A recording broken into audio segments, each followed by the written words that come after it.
Right now, I'm sitting on a small balcony in Victoria, British Columbia, drinking coffee that cost me almost nothing, watching the boats move across the harbor in the early morning light. It is quiet here. The kind of quiet I hadn't known in 31 years. Back in Ottawa, my ex-wife is screaming at a lawyer's receptionist over the phone. I know this because my daughter called me an hour ago, half laughing, half horrified, to tell me. I just said, let her. And I meant it. Let me tell you how I got here. I met my ex-wife in 1991 at a company Christmas party in Kanata. She was wearing a dark green dress, and she laughed at something I said before I'd even finished saying it. I thought that meant she understood me. I was 33 years old. I didn't know yet that some people laugh early because they've already decided you're harmless. Her name was Renee. She was an events coordinator then, sharp, social, magnetic. I was a project manager at a mid-sized engineering firm. We got married in the summer of 1993, bought a semi-detached in Barrhaven, and by 1996 we had 2 kids, our son, and 2 years later, our daughter. For most of the 90s and the early 2000s, I would have told you we had a good life. Not perfect, but solid. I worked long hours. She built her own event planning business that did very well. Corporate galas, wedding receptions, charity fundraisers. We went on vacations to Prince Edward Island and once to Portugal, which I never forgot. Our kids went to good schools. We had an RRSP, a TFSA, a mortgage that was nearly paid off. What I didn't see, or maybe what I refused to see, was how thoroughly I had become furniture in my own home. Somewhere around 2012, Renee stopped asking me things, not just my opinion. She stopped asking me to pass the salt at dinner. She would reach across me for it. At first I thought it was just the busyness of life. 2 teenagers, a business growing faster than she'd planned, a social calendar I couldn't keep up with. I told myself couples go through phases. I told myself it would settle. It didn't settle, it calcified. By 2017, we were sleeping in the same bed and having fewer real conversations than the neighbors across the street who actively disliked each other. Renee had a whole world I wasn't part of, her business partners, her clients, her fundraising circles. She came home lit up from events I'd never heard of, talking about people whose names I didn't recognize. She had inside jokes with colleagues I'd never met. She'd come home and walk past me like I was a lamp. I tried. I want to be clear about that. I suggested counseling twice. The first time she said we didn't need it.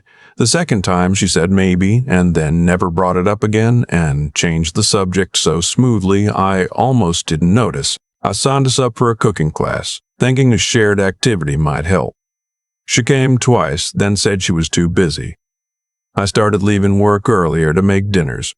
She'd eat distracted, typing on her phone, and say, good, without looking up.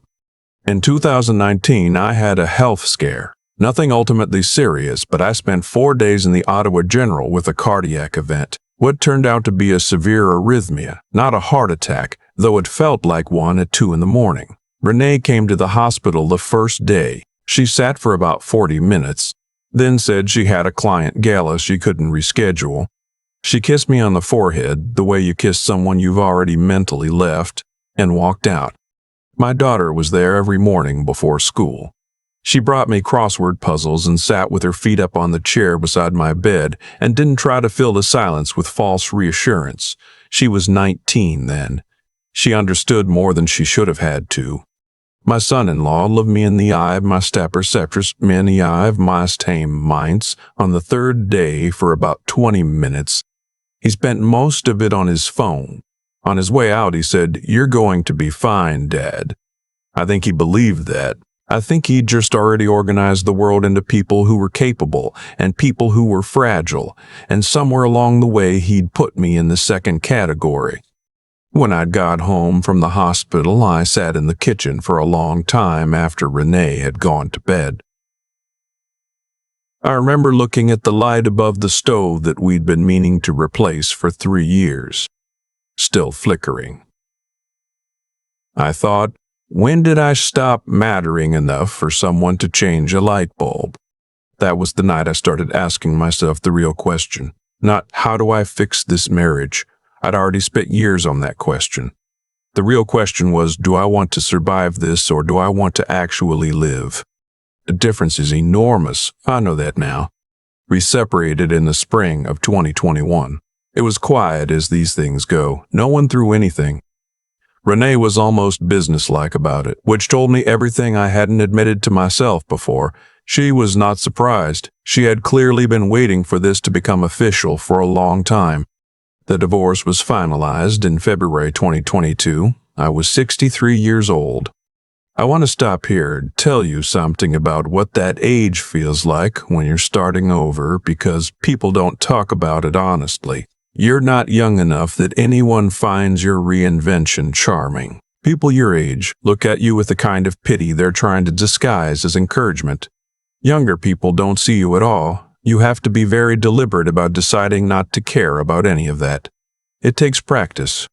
I sold my share of the family home back to Renee and took a clean payout. The house had been assessed at just over $940,000 by then. Ottawa real estate had done well by us, and we divided the equity after the remaining mortgage. I walked away with enough to make choices. That was what I kept telling myself. Choices.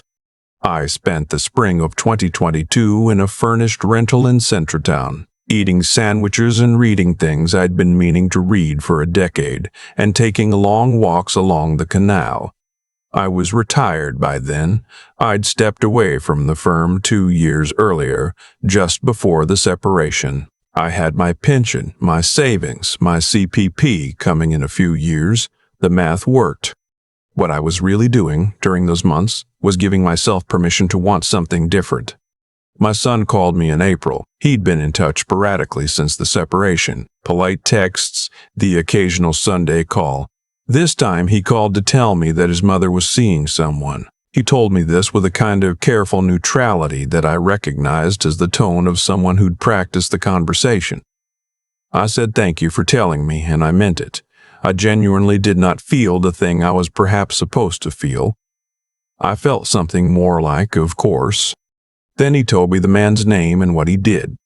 He was a senior partner at a commercial real estate firm, the kind of firm that has its logo on arena signage. He was apparently very well connected. My son used the word established.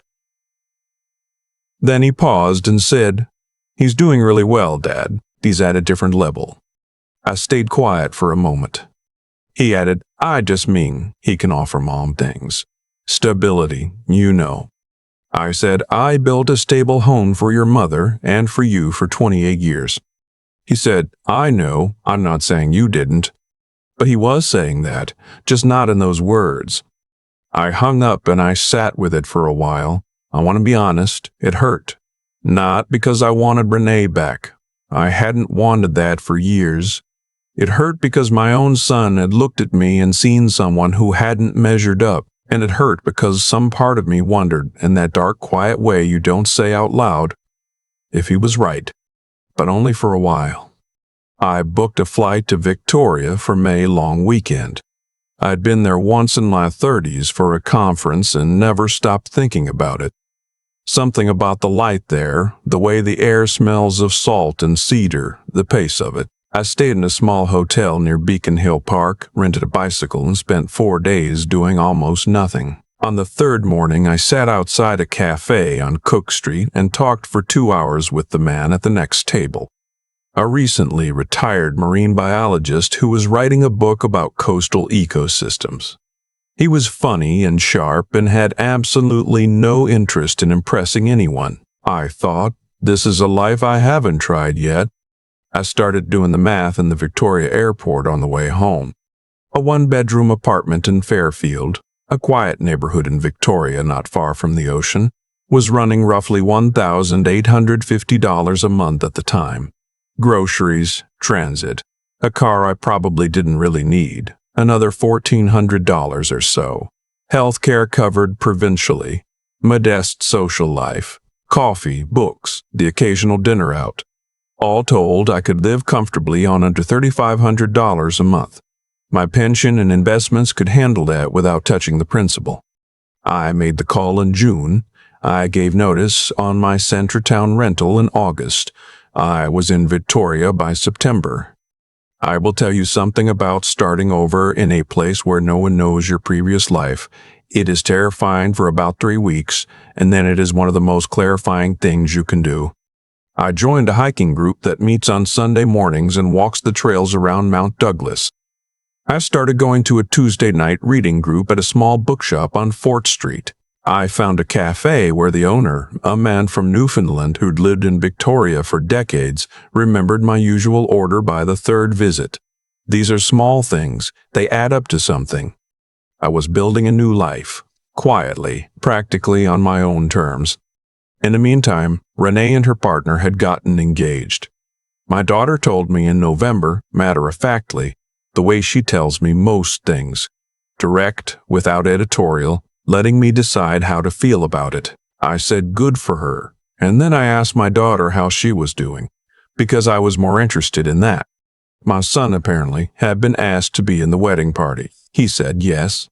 What I didn't know at the time, what I found out only months later, through a process I'll describe shortly, was what had been happening with the financial side of our lives during the final years of the marriage.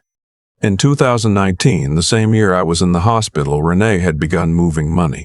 Slowly, not dramatically. She restructured a joint investment account we had, shifting it entirely into her business name, citing a corporate reorganization. I'd signed paperwork. I am not proud of this, but I signed it because she explained it in the language of a person who knows more than you about something and you trust them because you've been trusting them for 25 years.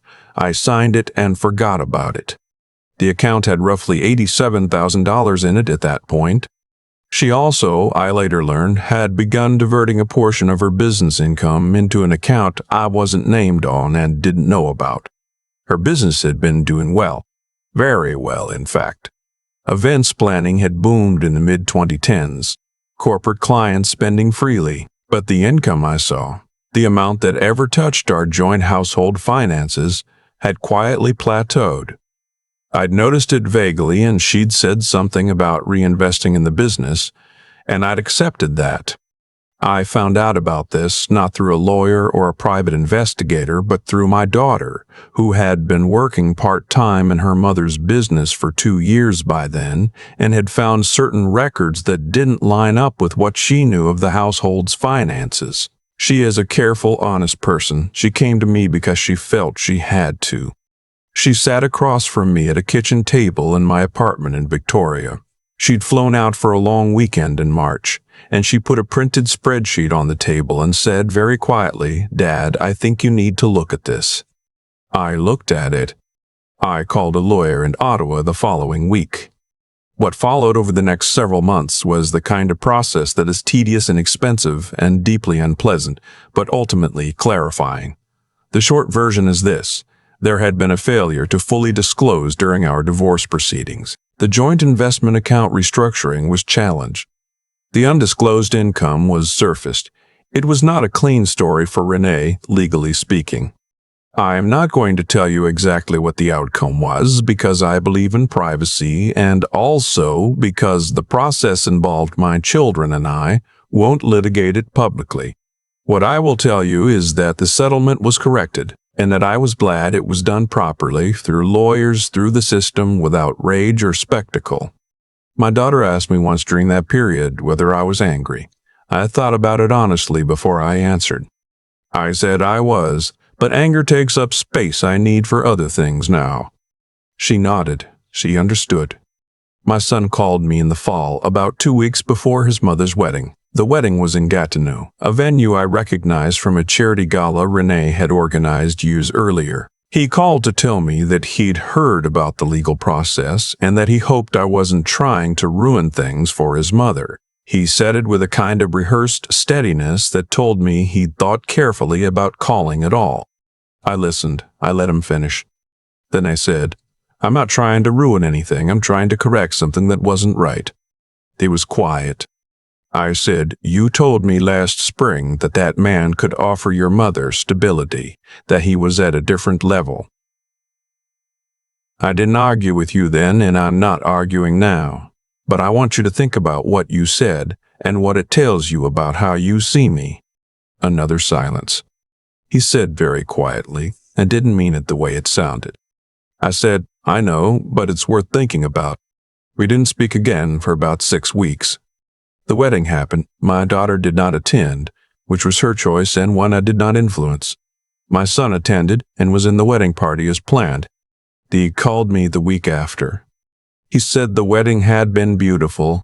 He said the venue was spectacular. He said his mother had been happy. And then his voice shifted slightly, and he said there had been a moment during the reception while people were giving toasts, when a woman who had been a client of Renee's for years, a woman who'd known both of us, stood up and raised her glass and said, "To Renee, who always knew exactly what she wanted."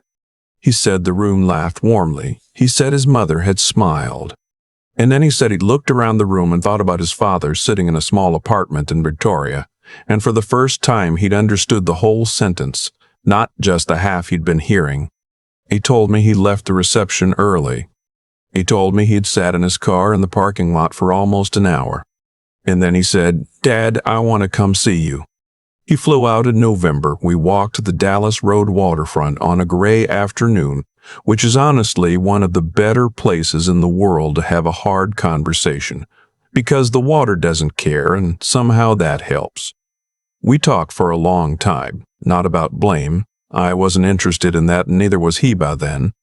We talked about what we'd each been doing, and what we each wanted, and what family means when the structure it lived in has changed shape entirely. He met the people in my hiking group.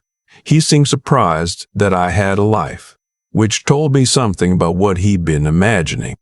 Before he left, he said, "You seem good, Dad." And then, as if he needed to say it plainly, "Better than I thought you'd be." I said, "I'm better than I thought I'd be too." That was mostly true, and it gets more true the longer I stay. I am 65 years old. I live in a city where I can walk to the ocean in 15 minutes. I have a pension, enough savings, and provincial health coverage. I have a daughter who tells me the truth and a son who is learning to do the same. I have neighbors I know by name. I have a Tuesday night reading group and a Sunday morning hiking group and a cafe where someone knows my order. I have mornings like this one, where the harbor is quiet and the coffee is good and I am not waiting for anyone to need something from me before they see me. I want to say something to anyone who might be listening and recognizing pieces of this in their own life. The question is not whether it is too late. That question is a trap. The question is whether you want to survive or whether you want to live. I know it sounds like a small distinction. It is not. I chose to live. I'm still choosing it. That turns out to be enough. I think about that light above the stove a lot. The one that flickered for 3 years because neither of us cared enough to change it. That's what a marriage looks like when it's already gone. Not a fight, not a door slamming, just a small broken thing that everyone steps around and pretends isn't there. What happened to Renee and me didn't happen overnight. It happened in the accumulation of signed papers I didn't read carefully enough, in the dinners where I passed the salt to someone who'd already stopped seeing me, in the years I spent being patient with a situation that was not going to reward patience. I don't say this with bitterness. I say it because I think honesty about how things unravel is more useful than pretending they collapsed all at once. My son told me that another man was at a different level. He believed that. For a while I let it sit in me like a splinter. Small, but always there. And then I thought about what level actually means. Does it mean the size of the venue you book for a wedding? The logo on the arena signage? I built a home. I raised 2 kids. I showed up imperfectly and consistently for 31 years. That is not nothing. I had to decide to believe that, and then I had to keep deciding it because no one was going to hand that belief to me. There's something I've come to understand about integrity. Not the word, but the actual practice of it. It's not dramatic. It's what you do when the paperwork is wrong and you could ignore it. It's what my daughter did when she found those spreadsheets and came to me anyway, knowing it would complicate her relationship with her mother. She didn't have to do that. She did it because she has a clear sense of what's right that I hope she never loses. That kind of moral clarity is something you either build over years or you don't build at all. You can't borrow it when you need it. And my son, I don't hold what he said against him. He was young enough to confuse wealth with worth, and he wasn't the first person to make that mistake, and he won't be the last. What matters is that he sat in a parking lot in Gatineau for an hour and let himself feel the full weight of a sentence he'd only half heard before. That takes something. It takes the willingness to be wrong, which is harder than most people admit. What I had to develop, starting over at 63, was a particular kind of stubbornness. Not the kind that refuses to change. The opposite. The kind that insists on continuing even when the evidence for continuing is thin. Victoria in September, knowing almost no one, eating dinner alone most nights, walking streets I didn't know yet. That is not glamorous. It requires a quality that I can only call something like quiet endurance. The decision to keep moving not because you're certain it will work out, but because stopping is not the kind of person you want to be. I chose to correct a financial record not out of revenge, but because accuracy matters. What's true should be reflected in what's documented. That's a small principle, but it holds up across a lot of situations. My son flew out in November and walked beside me on the Dallas Road waterfront and seemed surprised that I had a life. I think the greatest thing I could have shown him that day was simply that, a life, assembled carefully from available materials, still being built. That's what I'd want anyone to take from this. Not that things work out neatly. Not that the people who wronged you will eventually apologize in the right words, but that a person with a clear conscience, the sense to ask for help when the paperwork is wrong, and the stubbornness to begin again in an unfamiliar city, that person has more resources than they know. The harbor is still there in the morning. The coffee is still good. That keeps being enough.